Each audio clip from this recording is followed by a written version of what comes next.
Hi, welcome to our second class, and today we're going to be learning about derivatives, differentiability, and continuity. So for the first part of our lesson, we'll be going over the definitions of these three terms, and for the second part of the lesson, we'll be going over the different formulas and practice questions on how to solve for the derivative. So let's start. First, let's begin by defining the derivative. The derivative is an expression that calculates the instantaneous rate of change, which you learned about last time, also known as the slope of the tangent line of a function at any given value. In other words, it gives us the slope of the function at a point. Right? If we look at this function here, you can see these three different colors, right? At this point of this graph, the slope is this. At this point of this graph, the slope is this. And at this point of the graph, the slope is this. You can see that even though there is one graph, the slope can be different based on what x coordinate is given. This means that the derivative can change even though you are given one specific graph. Now you notate the derivative using these two manners.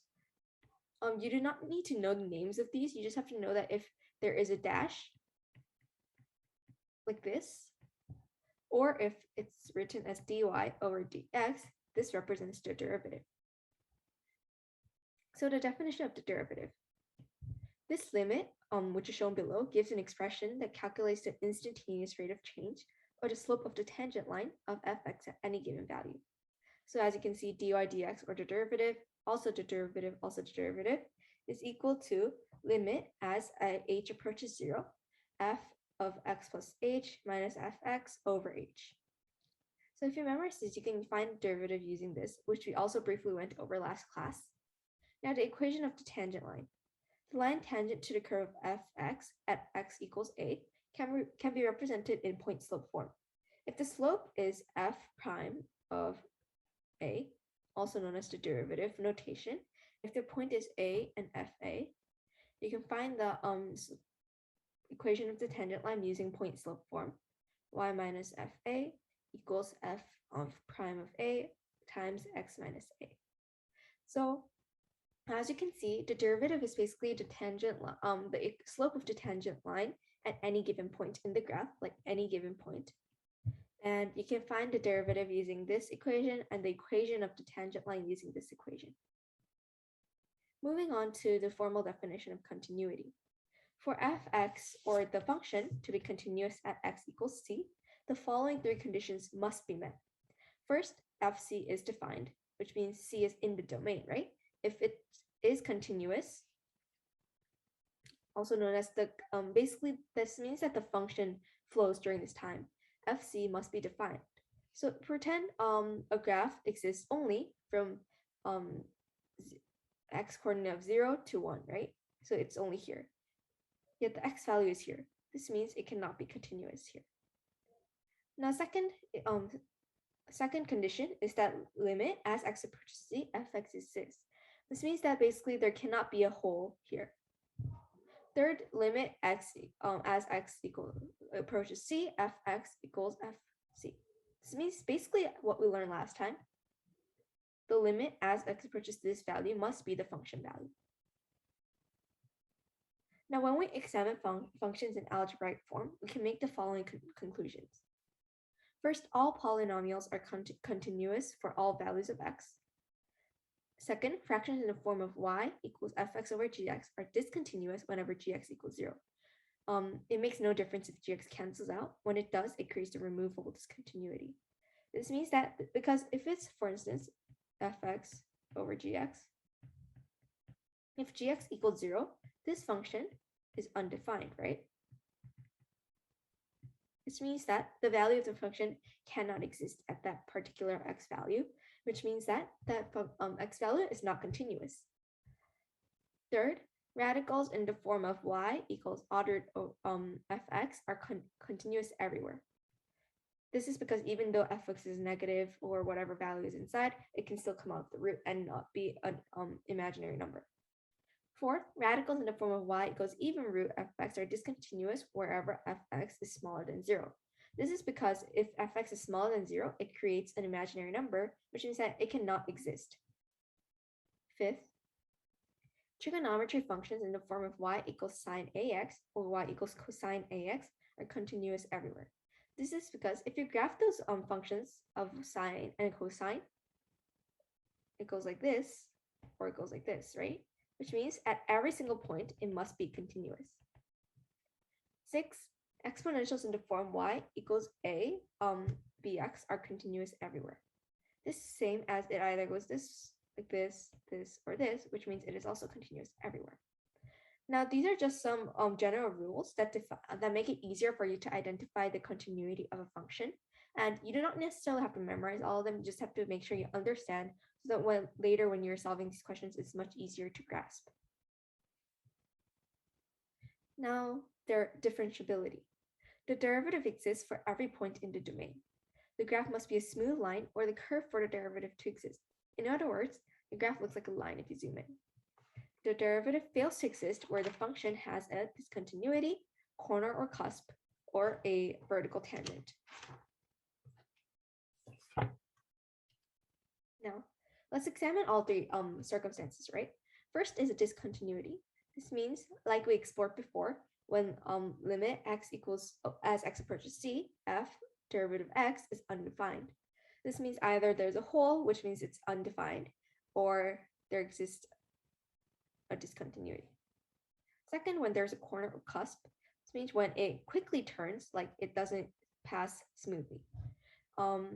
If we say this coordinate is c comma fc, this means that the limit as x approaches c from the positive side to when x approaches c from the negative side is not equal, like we explored last time. Third is the vertical tangent.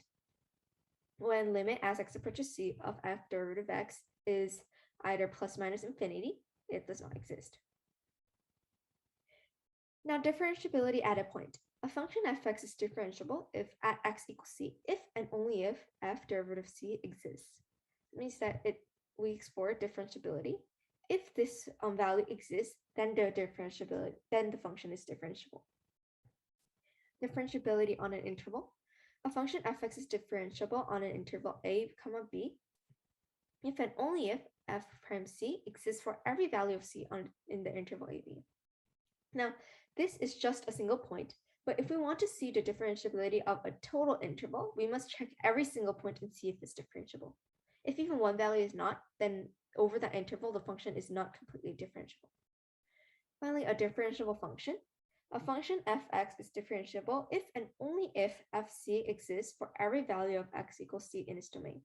Polynomials, the sine and cosine functions, and exponential functions are differentiable functions. Now, this is just a longer explanation of the previous and some examples of actual differentiable functions.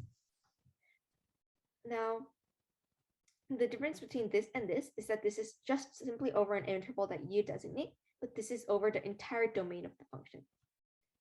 Now, moving on, differentiability implies continuity, but continuity does not imply differentiability. If a function fx is differentiable at x equals c, then it must be continuous at x equals c. But if a function fx is continuous at x equals c, then it does not necessarily mean that it's differentiable at x equals c. And if a function fx is not continuous at x equals c, then it cannot be differentiable at x equals c. Now, if you look at these two following questions, true or false, differentiability implies continuity. This is true. But continuity implies differentiability. This is false. So now let's move on to the second part of our lesson, which is looking at formulas and actually solving for the derivatives. Now, the first rule that we'll be looking at is the power rule. This is the formula that you will probably be using the most when finding derivatives. So what is this formula, right? Basically, if fx is xn, and n, the derivative is n times xn minus 1. Now, if you see this here, if the function is x squared, to find the derivative, it becomes 2x because, well, 2x and 1 because 2 minus 1 is 1. Now for here, it becomes 3x squared because, well, n is 3, right? So you multiply 3 times x, 3 minus 1, which is equal to 3 times x squared. The next one, basically 4 is n, which means you times 4 times x 4 minus 1, which equals 4 times x, 3. Finally, 5 becomes n, so 5 times x, 5 minus 1, which equals 5x. Now it's quite a simple rule, and you will be able to basically apply this to all of these different example questions. So let's look at these example questions. If we look at the first one, y equals x to the power of 37. Now this means n is 37, right?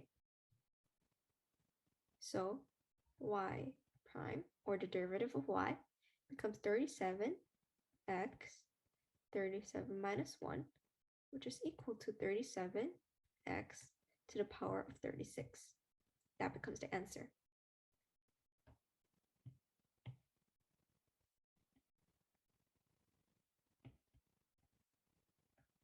So moving on to the next question. Same thing, this means that n is 9, which means the derivative of y is 9 times x, 9 minus 1, which means it equals 9x to the power of 8.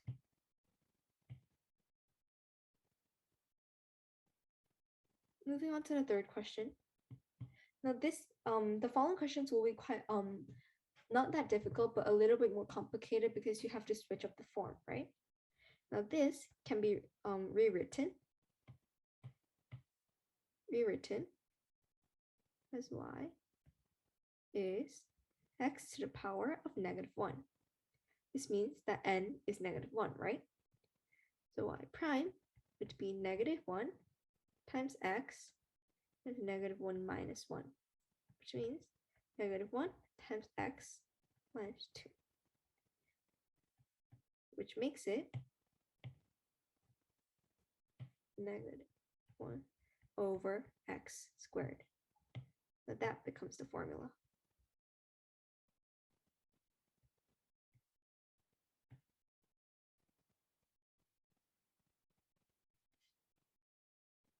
Now moving on to the next question. Y equals 1 over x to the power of 4. This can also be rewritten like so, which means x, basically n is -4, right? So if you find the derivative, it becomes -4 times x, -4 minus 1, which means -4 times x to the power of -5, which makes it 4 over x, 5, like so. Moving on. This can be written as y equals x to the power of 1/2. Now, even if it's a fraction, you just apply the same rule. You don't have to be confused. The derivative would be 1/2 times x 1/2 minus 1, which makes it 1/2 x -1/2, which makes it 2 root x. So 1 over 2 root x. Now that becomes the solution. Now moving on to the next question. Now this can be rewritten as y to the y equals x to the power of 3 over 7.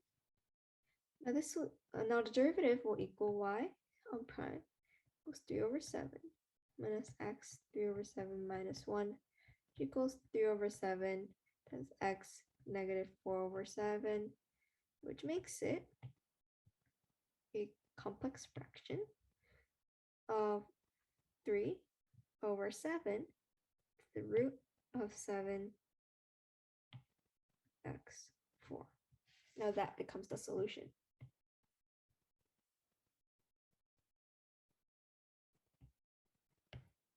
Now looking at the following questions, this time it asks for the actual derivative at a specific x coordinate.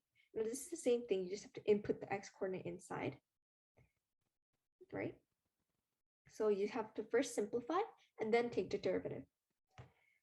So basically, you can rewrite this equation. X equals x1 minus 1 over 2 equals x1 over 2, right? Now you find the derivative. 1 over 2 x to the power of negative 1 over 2, which equals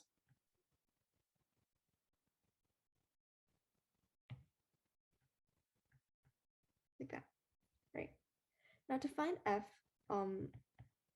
the derivative of fx when x equals 7, you just have to put now 7 into the derivative. This makes it 1 over 2 root 7. Right? It's just that simple, finding the derivative and then inputting the value. Now this one is slightly more complicated. Now you can simplify fx to x1 over 3 plus 3 equals x10 over 3, right? Now you simplify f derivative x to 10 over 3 times x to the power of 7 over 3.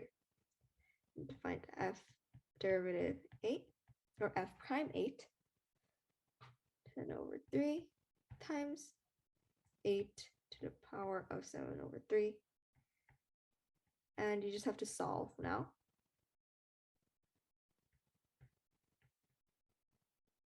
This makes it 10 over 3, 28, which makes the final answer 1,280 over 3. So that's how you solve for the derivative using the power rule.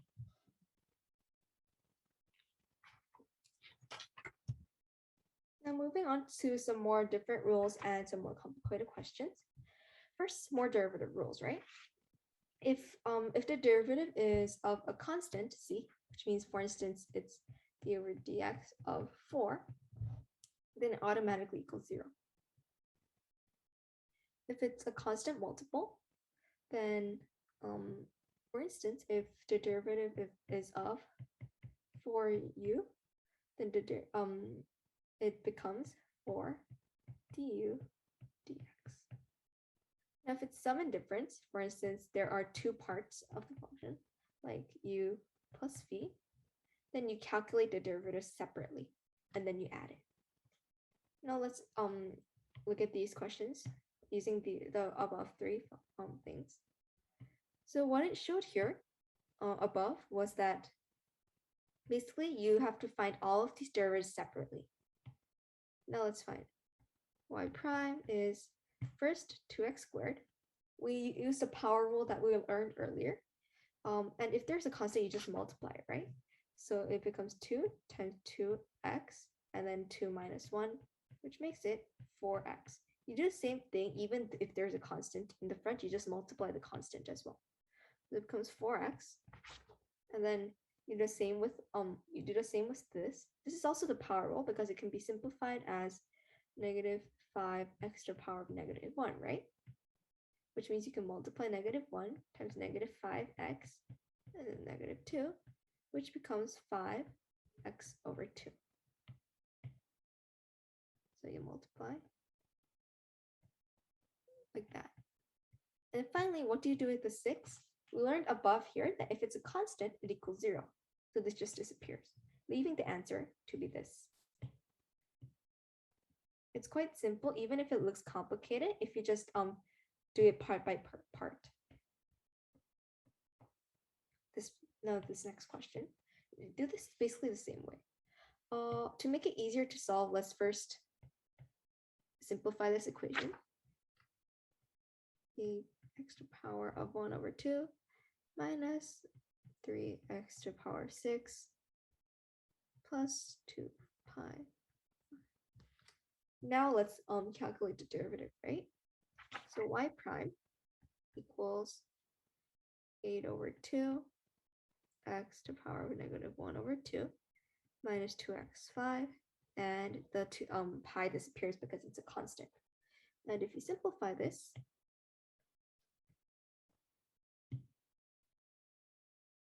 becomes 4 over root x minus 2 over x to the power of 5.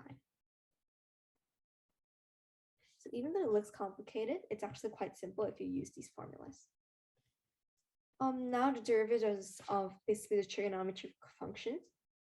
You simply have to memorize these because these come out a lot, especially in the AP test. So derivative of sine x is cosine x, and similar derivative of cosine x is negative sine x. The derivative of tangent x is secant x to the squared. The derivative of cotangent x is negative cosequent x squared.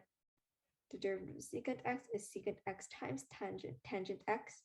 The derivative of cosecant x is negative cosecant x times cotangent x.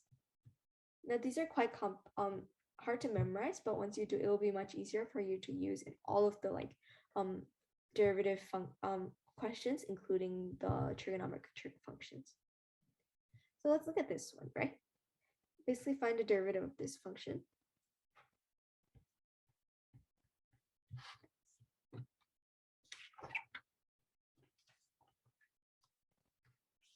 So we can see that first is 2 sine x, right? And we learned above that the derivative of sine x is cosine x. So what you do, 2 cosine x.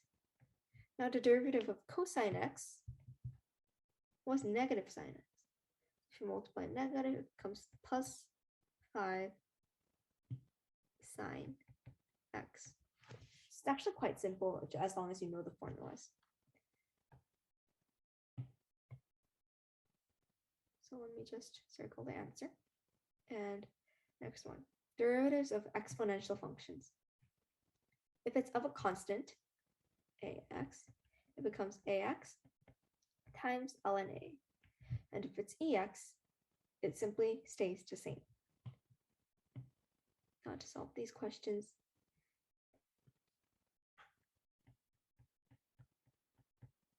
we said it becomes this, right? 2 to the power of x times ln 2. And we said that ex just stays the same. So plus 3ex. Right, so you can see as we solve these questions that as long as you know the formula, finding the derivative is actually quite simple. Now, derivatives of logarithmic functions. The derivative of log ax is 1 over x times ln a. The derivative of ln x is also known to be 1 over x. This is simply because it's the derivative of ln x is log ex, right? And if you input e here, it cancels out, which leaves only 1 over x. So let's look at this, right?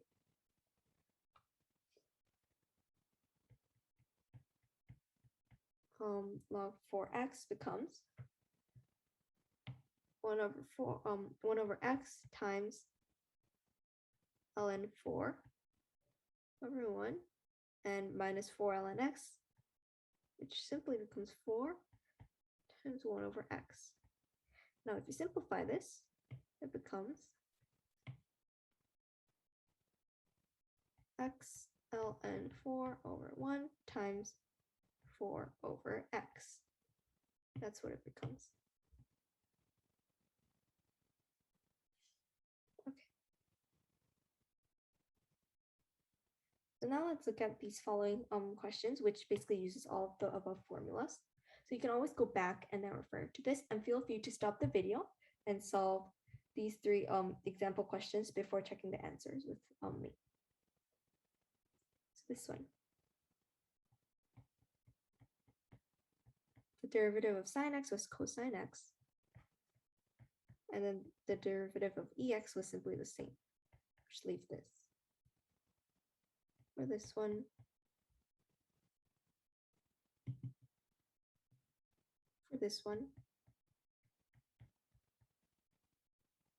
becomes 3x times ln 3. And the derivative of cosine was negative sine x, which becomes this. Now finally, derivative of log was tan 2 by 1 minus cosine. So that's it for this part. You can easily solve these questions using the given formulas. So the next two rules are the product rule and the quotient rule. Now for the previous questions, we mainly looked at parts where the function was added or subtracted, but now we're going to look at when there are two parts of the function being multiplied or divided. Now first, the product rule. If the function is fg prime, which means f times g, it becomes f prime times g plus f times g prime.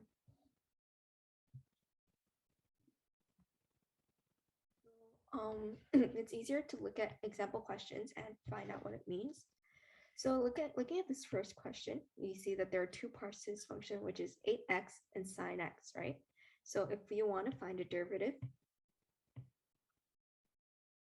of fx, we have to basically we have to divide 8x and sine x into two parts and then follow this formula, right?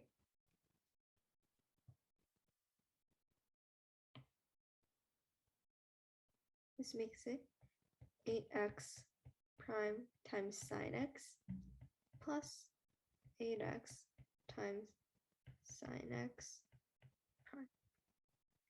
Now if we simplify this, we know that from the previous power rule, that 8x becomes 8 times sine x plus 8x, and that sine x becomes cosine x. Leaving this as the answer.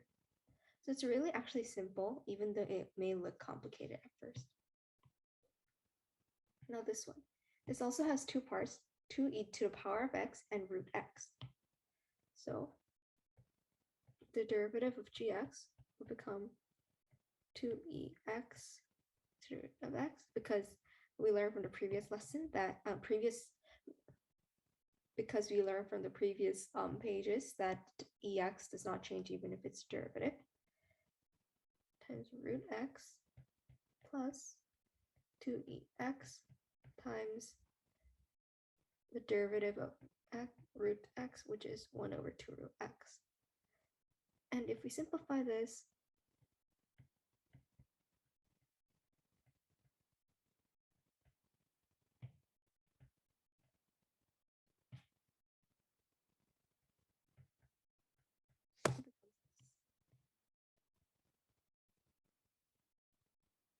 now looking at the final question here,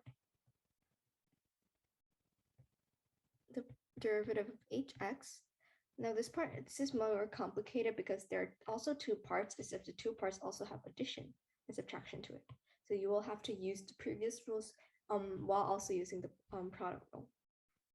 So basically the derivative of this would be x squared, and you just multiply 2x squared minus 5 because that doesn't change, plus you leave this as it is, and then derivative of 2x squared minus 5, which is 4x. If we simplify this,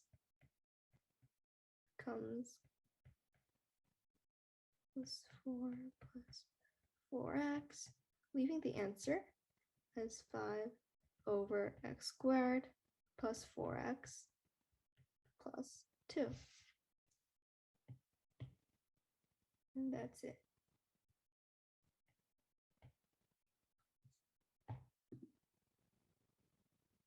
Now there are more questions below. Now this one is the same thing, except we use the function values that is shown in the table. So look at this question. The derivative of hx would be 3f prime x times gx plus 3fx times g prime x. Now we input 2. So let's do 3f prime 2 times g2 plus 3f2 times g prime 2. Now we calculate this using the given values above, which leads to 3 times negative 2, negative 1 plus 3 times 4 times 2. And if we solve, it becomes 6 plus 24, leaving the answer to be 30. So even if there isn't a clear function given, as long as you have the values of the function, you can also calculate it like so using the product rule. So the next one is slightly more complicated because there are just more parts, but you can just use the same formulas for this. So first we find the value of r prime x. Comes 1/2 prime x times 3 minus gx, because that part stays the same, plus, well, this part stays the same, and then negative g prime x. So now we calculate using 5. So it becomes 1/2 f prime 5 minus times 3 minus g5 plus f5 over 2 plus 2 times negative g prime 5. Right? And we can look for the values above on the table, which makes it 1/2 times 4, 3 plus 2 plus 3 over 2 plus 2 times minus 5, which becomes 10 plus 7 over 2 times minus 5, which is 10 minus 35 over 2, which leads to the answer of negative 15 over 2. Right, so it's actually quite simple. It doesn't require much. So yeah, that's how you use the product rule to solve for such questions. So now let's move on to the quotient rule, right? So we looked at the product rule, and the quotient rule is essentially the same, except it's just for division.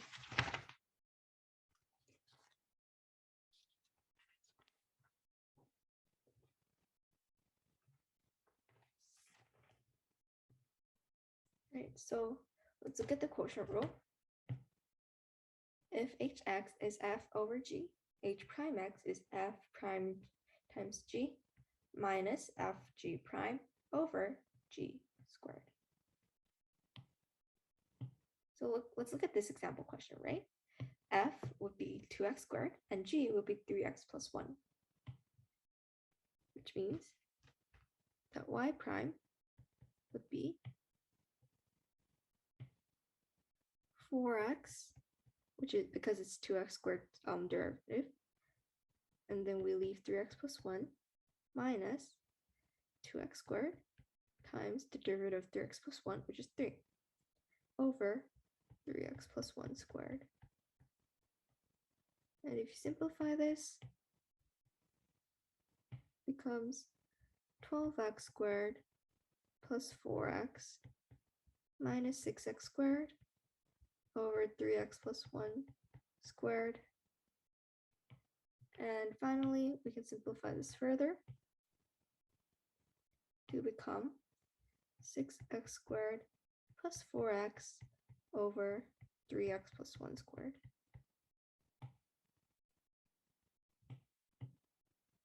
Yep, so that's how you would solve this question.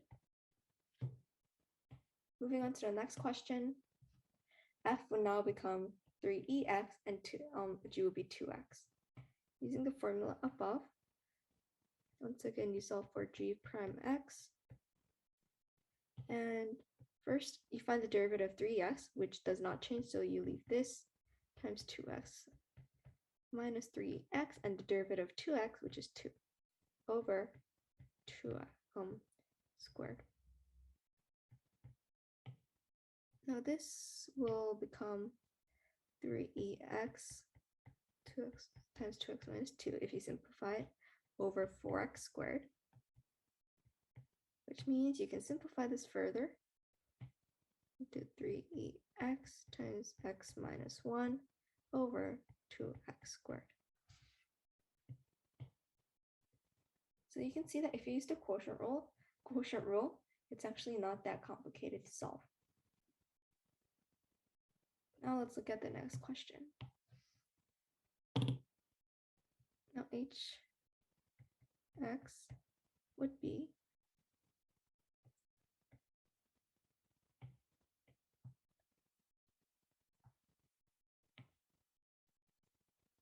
cosine x, because it's the derivative of sine x, times squared minus 5 minus sine x times 4x over 2x squared minus 5 squared.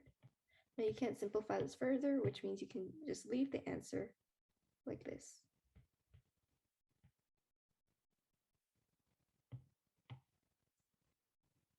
And now let's look at the last two questions, which is just using the quotient rule, but using the values in this table. So let's find this first, right?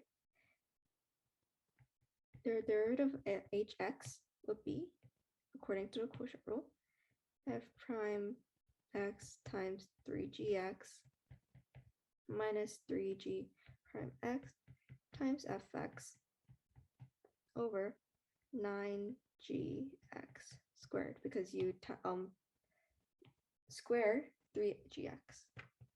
Now if you input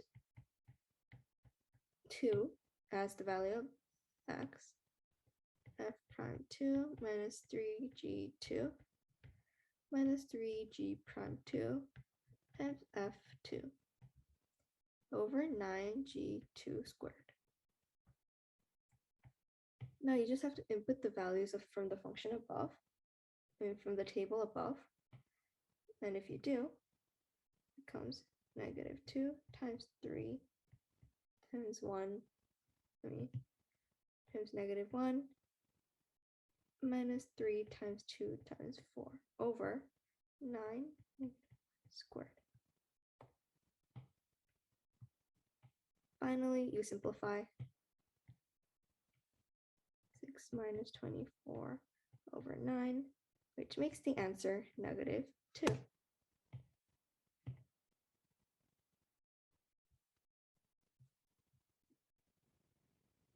Now let's look at the next question, right? We can basically change this into the form gx over fx minus 1. Now let's calculate, right? So r prime x would be, by the formula, g prime x times fx minus 1 minus gx times f prime x over fx minus x minus 1 squared. Now we put in the following 2, right? Which leaves the function to be g prime 2 times f2 minus 1 minus g2 times f prime 2 over f2 minus 1 squared. And now we just have to input the values from the function, from the table above, which makes it 2 times 4 minus 1 minus negative 1 times negative 2 over 4 minus 1 squared. Now we simplify this, and it becomes 6 minus 2 over 9, making the answer 4 over 9. So that's how you solve for using the quotient rule. And today, basically, we learned about the definitions of derivative, differentiability, and continuity. And then we learned about different formulas and then solved about using those formulas. So thanks so much for listening to the lesson today. And you can always check the links to access the lecture notes and also access some practice questions for you to solve. Thanks so much.